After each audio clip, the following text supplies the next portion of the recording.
My name is Shada. I'm head of policy at Friends of Europe. It's a privilege to be here, surrounded by very close friends and colleagues, talking about a subject that your presence here shows very, very acutely. Asia-Europe relations rock. This is anyway, they get a lot of interest. And Thomas has said this is a very timely moment, and I think he's absolutely right. I mean, we've seen, I think, from our vantage point of view, we've seen 2012 as being quite an important year for Europe-Asia relations. A combination of factors, I think, have come into play. There was, of course, the US pivot to Asia, and I think that was really quite a wake-up call for Europe to get its act together with the rising region. The Eurozone crisis, I think, has also made the European Union more aware of the interdependence, the economic interdependence between Asia and Europe, and of course of Chinese monetary power. And of course there's been a much belated, I think, in Europe recognition of the importance for stronger Asia-Europe engagement. The efforts, I think, of this last year or so have really paid off. There is increasingly in Brussels, and I think in other capitals as well, a heightened awareness of the importance of engaging in Europe-Asia relations, the importance of engaging with Asia, not just rising Asia, but Asia per se. Trade and investments are booming despite the economic crisis, and that's a very good sign. And after years of watching from the sidelines, Europe is now closely involved in security issues, security discussions in Asia. That's very, very important indeed, as we'll see when we have this discussion. And there is this recognition, I think, that all the 21st century challenges that we talk about, climate change, people trafficking, energy security, piracy in the seas, cannot be tackled by one region alone. The challenge, as I see it, and I think all of us here would agree, is to really keep up this momentum in 2013, to keep up this impetus that we saw last year, and not to let relations once again become ritualistic. And I think that's really one of the challenges all the policymakers and the academics here face. I think it's important, finally, my final word, to change the narrative. I think it's been a very competitive narrative. You do this, I do this, you do this better, I do this better between Europe and Asia. And I'd really like to see that changed into a narrative of cooperation and interdependence.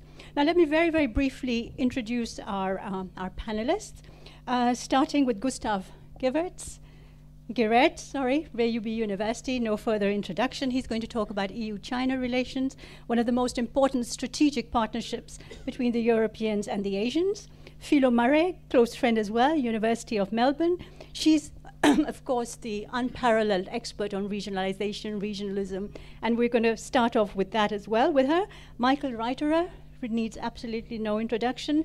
He's written in the book about strategic partnerships of the EU, and I'll be grilling him a little bit about that. Mr. Ryan from Birmingham University is an expert on financial crisis and banking, and we'll be talking about whether it's true that Europe and Asia have come closer together because of the Eurozone crisis. And last but not least, Jan Wouters, he's going to talk about Europe and in Asia interacting within the United Nations framework, Security Council as well. So I'm going to kick off with Gustaaf. Indeed, 10 years. And of course, since 2003, China and EU call each other strategic partners. For one thing, the relationship is certainly a strategic one in the sense that both actors are strategically interdependent. What we choose to do and the effects of that in the future will, of course, be affected by what China chooses to do. And in that sense, you know, as China is growing and becomes more important by the day, our relationship is certainly a strategic one. But to call it a strategic partnership would go a little bit too far, I guess. And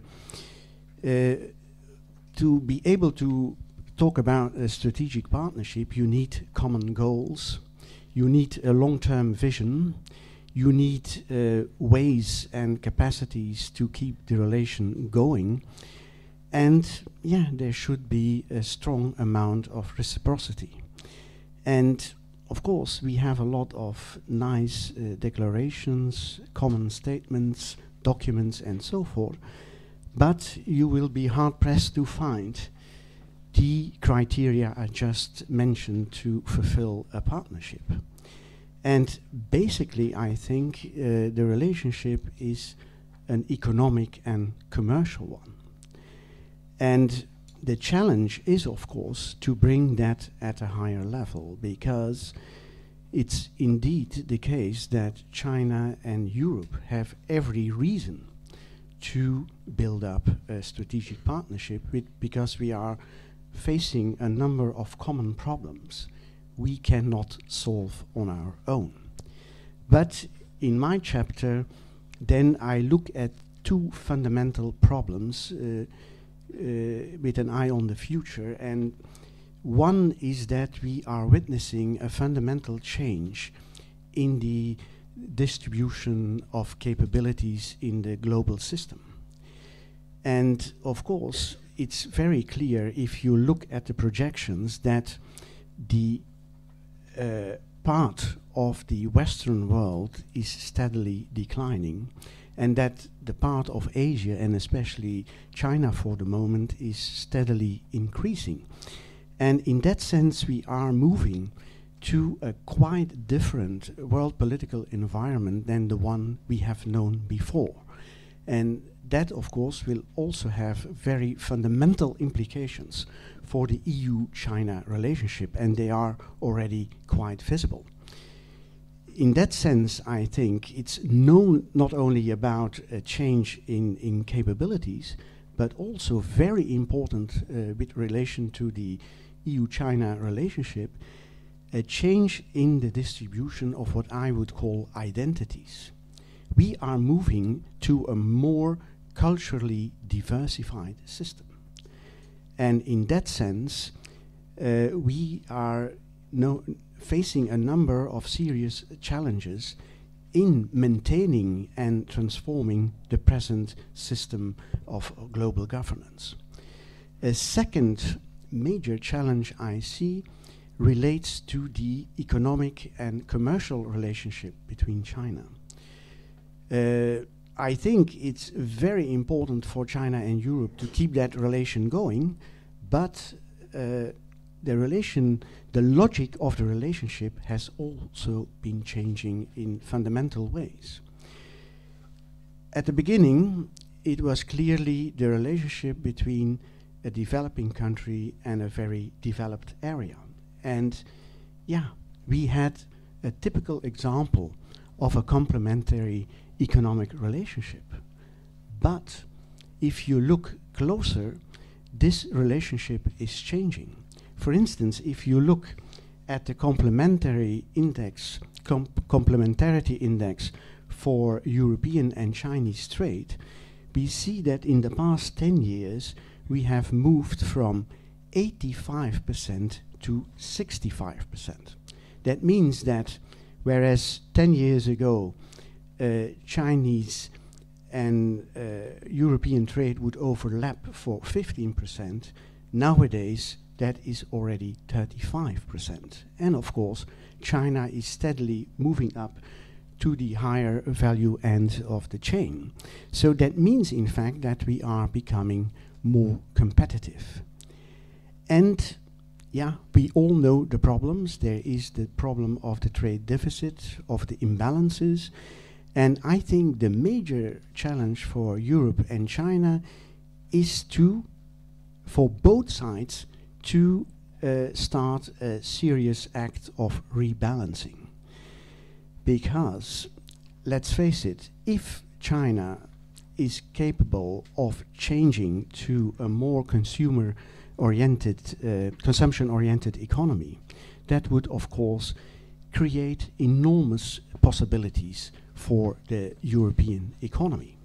But that means that all the issues that we have been pushing in the past, like mutual access to markets, access to public procurement, an investment agreement, and so forth, become more mandatory than ever.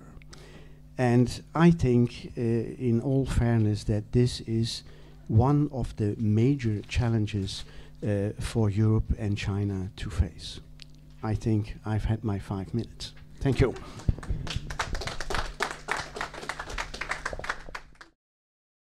great pleasure to be here today, and I'd like to thank David for very kindly hosting us. I would recommend that you all consider buying this handbook because it makes an ideal Christmas and birthday present. And you've even got 20% off. So I know that you're all going to be rushing out to the shops or filling in the forms. It's been a great pleasure to work with Thomas and with Emile, who's just walked in the door, on this. Emile always has impeccable timing. As soon as you mention his name, and he walks, closely followed by David Cameron. So, in a sense, the European Union has moved, particularly in its relationship with Southeast Asia, from a donor-recipient relationship to a relationship which is more of a partner relationship now. However, before it moved from one to the other, there was very much a sense that the EU was a model for much of Asia, but particularly for Southeast Asia, and there was this element of integration snobbery. The term was actually first used to me by an EU official saying that we in the European Commission, which was dealing with it then, have a tendency to think that our integration is better than others' regionalism. And in fact, we really are integration snobs. I think that moment certainly is past, but there still is the element of suggesting that the many achievements that the European Union has had could be replicable. They aren't. However, there certainly are experiences, particularly of reconciliation, which I think are definitely still worthwhile and should definitely be looked at again, not just in the context of ASEAN, but certainly ASEAN +3. The other issue is that I think the European Union as a partner really needs to show that it is a credible actor and a consistent actor in its relationship with its interlocutors in Asia. I think it is punching below its weight. I think there is not enough recognition of what the EU does have to offer, and there isn't a recognition of who the leaders are. Many studies have shown that the dyadic leadership of Herman Van Rompuy and Catherine Ashton really doesn't seem to be recognized, but rather that Angela Merkel is in charge of Europe. Of course, that's not just in Asia, that there's that perspective. So I think that we really need to be aware of what sort of voice the European Union is projecting and what sort of narrative it is projecting, because at the moment there is certainly a narrative deficit. The other challenge that I think is, while keeping in mind the importance of the declaration of last July between Hillary Clinton and Catherine Ashton on the Asia Pacific, and its importance, particularly in promoting democracy and indeed in promoting regionalism. I think that really Gustaaf's point about balancing and rebalancing could be taken up here as well. I think there is a need for the EU to balance its interests and balance its alliances so that it is not regarded as the deputy sheriff to the United States in the region. Australia has already got that role anyhow, as some of you may know, and has not handled it, I would suggest, tremendously well, though Australia has now placed itself in a situation where it's produced a policy document called Australia in the Asian Century, which I recommend to all European policymakers, actually, particularly because its key theme is that Australia, and I would say Europe, needs to be Asia savvy. It needs to know that Europe-Asia relations do rock and that Asia rocks, to quote Shada. So I think this sense of moving to this new sense of relationship is something that I think actually Australia has to a certain extent got right. I think here in Europe we've got a challenge of a hierarchy of policies, a hierarchy of with trade at the top, a hierarchy of partners in Asia with China at the top, and a hierarchy of member states, particularly with Germany, followed by the UK and France, who have precedence in many ways over what determines an Asia policy. I think the EU needs to have much more coherence among its institutions, within its institutions, and in the relationship between the institutions and the member states.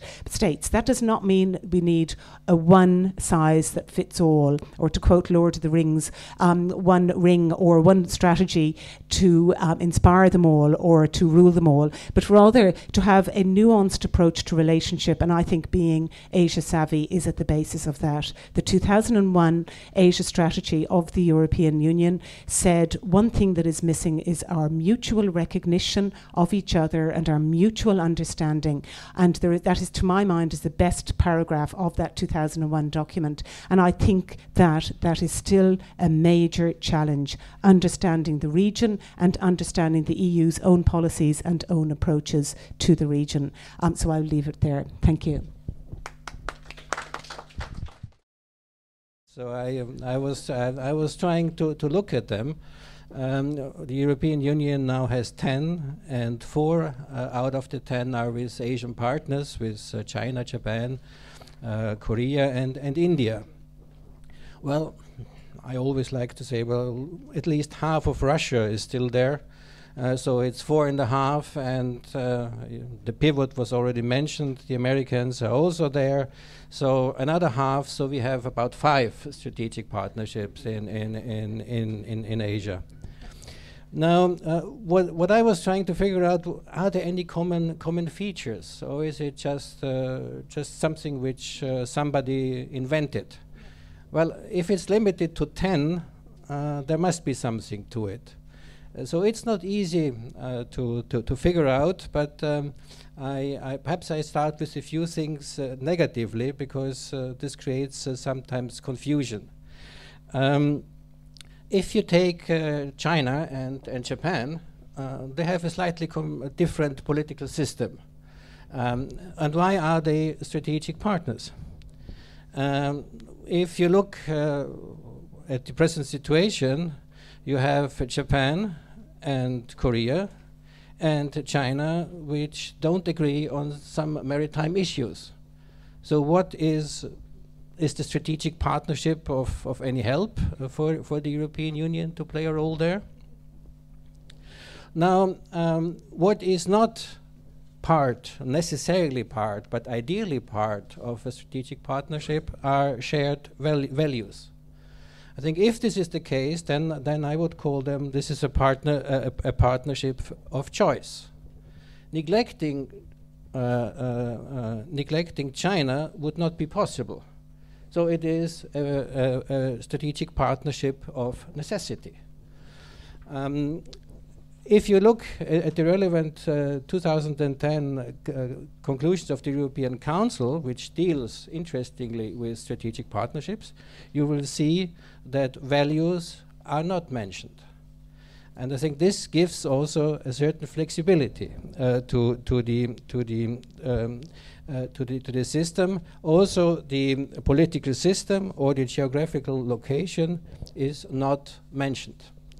Now, in order to become a strategic partner, I think one has to build up a certain relationship, one has to build up a certain trust, and then you can come to a sort of promotion. You can also see that there's a soft institutionalized system, because with all the strategic partners, we have summits, for example. So this is one feature, and we all know if there's a summit, the summit needs preparation, and you have an endless series of meetings at official levels until you get to a summit. So this is what I would call soft institutionalization. When you look at the partners, all the partners, they must be able to play a certain role, either worldwide or at least in the region. All of the strategic partners of the European Union are either part of the United Nations Security Council, or they have served once or twice at the United Nations Security Council. So they must be a partner which is able to act worldwide. I think this is also an important feature.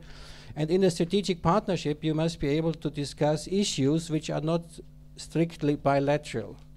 So if we were to discuss with India only the EU-India relationship, that would not qualify for a strategic partnership.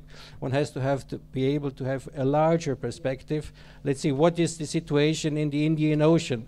What is the security situation there? How do you interact with ASEAN or with Southeast Asia?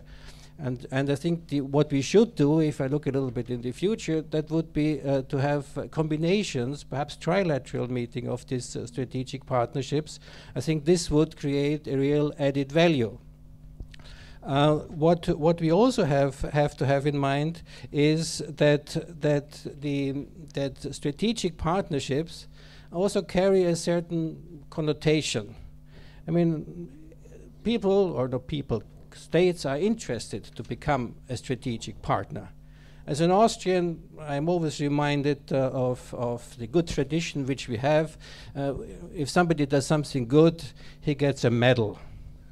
That doesn't cost very much. You make a very nice ceremony, and people feel very honored. And you can have one in gold and one in silver and with diamonds and without diamonds, and you don't check whether they are real or not. So it is also a certain label, I think, which can be used. And for the time being, I think we are not ready to add more strategic partnerships, but there are certainly candidates. And I think one candidate could be, in my imagination, could be ASEAN, because that would somehow make sense. The European Union as an institution, as an integration institution. And I also know that some countries like Indonesia, to stay in Asia, would certainly be interested. They also play, I think if you apply this criteria, in Indonesia, the largest Muslim country in the world, brings value added, which would be quite of some interest. Also, now that the European Union is trying to also play a more important role in security, I think these countries or these institutions would be a good addition, but this is something for the future, and I think we are just about to get started on the second edition of our book.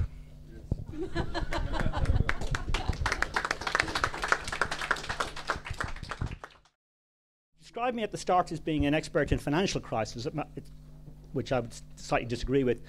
My expertise really is that of a trade economist, and I look at the banking sector from a trade perspective. So I started in the context of NAFTA and then the European single market and then subsequently the GATS to try and understand banking patterns. And of course, in the context of ASEAN and the proposals to integrate their markets, it's natural to look to see what lessons you can learn from those previous experiments. One of the things you learn as a trade economist when you study banking is that the traditional explanations of trade don't really work. I mean, capital is highly mobile in this context, so you're not looking for kind of hectare-lean explanations or many of the conventional stories. And what's really important is learning by doing. So in other words, the longer you're in the market, the better you are at it. And the really key thing is events, dear boy, events. So what was important in terms of the EU-Asia really was the previous set of events.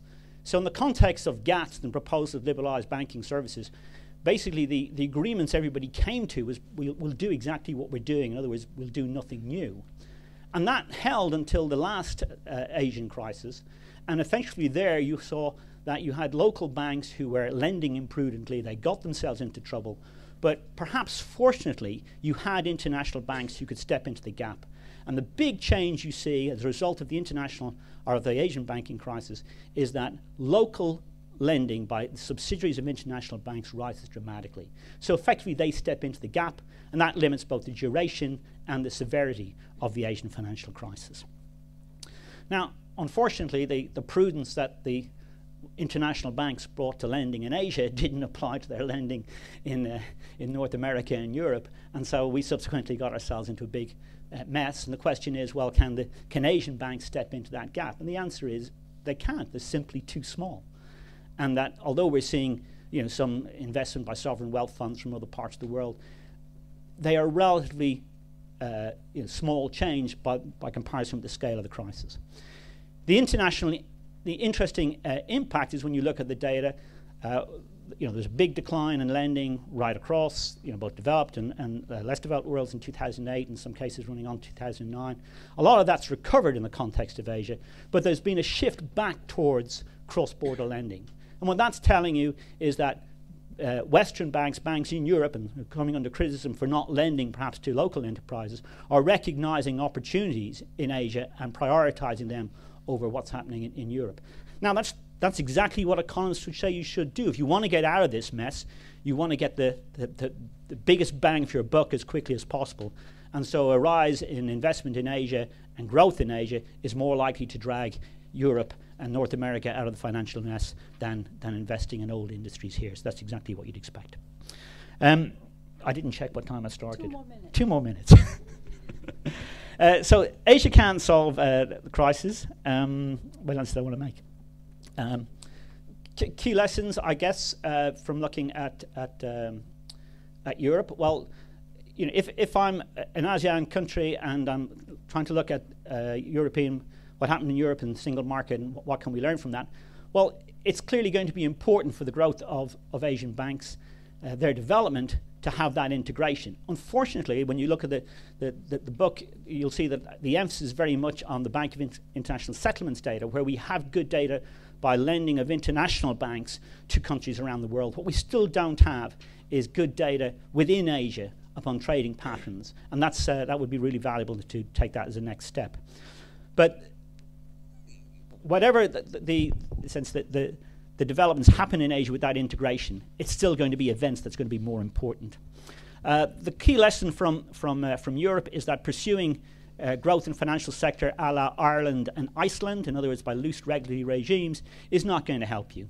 That if a crisis comes, you're going to fall over. Now, in some sense, you could argue the growth by Japanese banks was similarly facilitated by loose financial regulation, but they didn't experience a crisis in that key period of growth in the 1980s and early 90s where they were consolidated.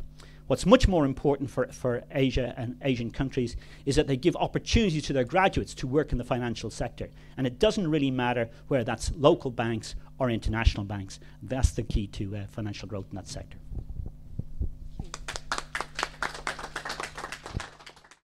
First of all, my chapter in the book is about the EU and Asia in the Security Council. Now, I have to paraphrase the Belgian surrealist painter Magritte a little bit. Ceci n'est pas l'Union européenne. In fact, the EU is not in the Security Council, as you may know. It's European states, it's EU member states, typically 4, even 5, that are sitting in the Security Council, 2 of which, as you know, are permanent members and are very jealously maintaining that privilege.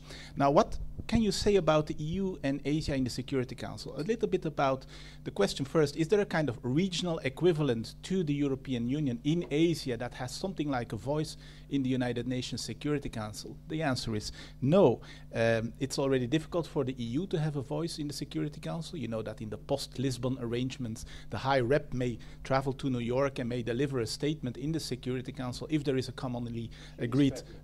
She's traveling right now? Okay, well, good. To New York. Okay, excellent. So, good illustration. Couldn't be more topical.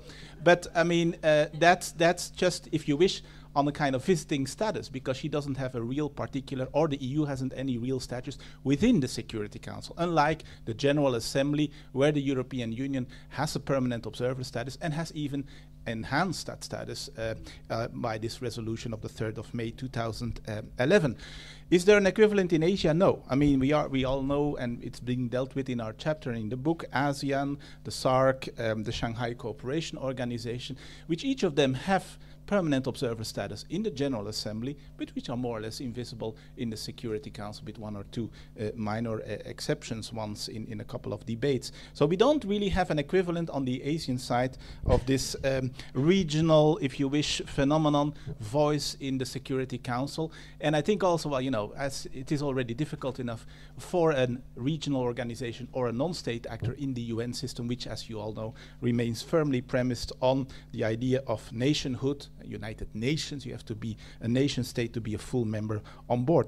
Secondly, concept of security. There you see very strong divergences in terms of concepts, in terms of new developments, because especially European countries favor a widening of the concept of security. I don't have to refer you to the European Security Strategy, its 2008 implementation report, where additional new forms of security threats such as climate change, such as energy security, such as cyber crime, and so on are being mentioned. From the Asian point of view, you could say that there is a bit more reluctance to embrace those new security threats. It's partly to do with their concept of what should be on the agenda of the Security Council and what should be not on its agenda. It's also to do with sensitivities from the historical past of these countries, of course. Remember colonialism and what have you and what have you. That brings me also to their concept of international law, strong emphasis on sovereignty, non-intervention, and so on. Third point, the Chinese voting strategy in the Security Council. I now really turn to China because, as you know, it's a permanent member. And it's very interesting to look and try to understand its voting behavior. It's not easy because it's actually very pragmatic and it's very flexible. And it really depends on the kind of issues that it faces. When there are indeed things that really are affecting its political and economic interests abroad, think of Darfur, think of the Sudan with oil and what have you, then it has a more reluctant vision, but it has never vetoed a draft resolution on the Sudan. On the other hand, it has vetoed a number of cases where it felt that its regional or domestic stability was at stake. Remember the joint Russian-Chinese veto with regard to Myanmar, with regard to Syria. Meanwhile, 3 joint vetoes, quite impressive. And of course, its own conception of international law, as I said, non-intervention, sovereignty, very interesting, but pragmatic. And it's astonishing in the sense that if you look to what Security Council resolutions China has positively voted for, think, for instance, of Security Council Resolution 1970 in February 2011, which basically imposed economic sanctions on Libya and referred the Libyan situation to the International Criminal Court. China, like all the other members of the Security Council, voted in favor. Unlike the next resolution on Libya, as you may know, 1973, where China, other BRICS countries, and even our own beloved Germany abstained. So that was a bit less united. Fourth point, if I may, recent discussions on the Middle East, especially Syria, have showing really also diverging views between Europe and China in the Security Council. It's a lack of shared understanding, mutual distrust, and what have you. The question is, how will this go on? What will be the future of this relationship within the Security Council? I'm afraid we will have more clashes in the future, and I think that what we really have to do is use all those formal and informal gremia that have already been mentioned. Asia-Europe meeting, ASEM, EU-China summits, meetings between the Western P5 members and China to really try to, if you wish, cultivate a kind of joint conception, if possible at all, of security. I think one has to do some trust building. And then last but not least, the elephant in the room, Security Council reform. There, both the Europeans and the Chinese are a bit to blame, because they're both not very helpful. As you know, this is one of the only things on which the European Union does not have a common position because of very strong feelings of a number and aspirations of a number of member states. But in Asia, it's also problematic. You know, India has made security, a permanent security chair, a council chair, a real priority of its foreign policy. Japan has, of course, long-standing ambitions, and as you may recall, is also after the United States, the biggest donor for the United Nations. Korea, on the other hand, is part of this, other consensus, uniting for consensus movement that is not so much supporting new permanent seats on the Security Council, but rather longer non-permanent seats. A little bit the second scenario of what once upon a time Kofi Annan proposed in 2005. See, I mean, both Europe and China are in that way not very helpful, and I think there too both should recognize the inadequacy of the current system and should work positively towards a political resolution of this very important issue. I'll leave it to that. Thank you very much. Thank you. Yep.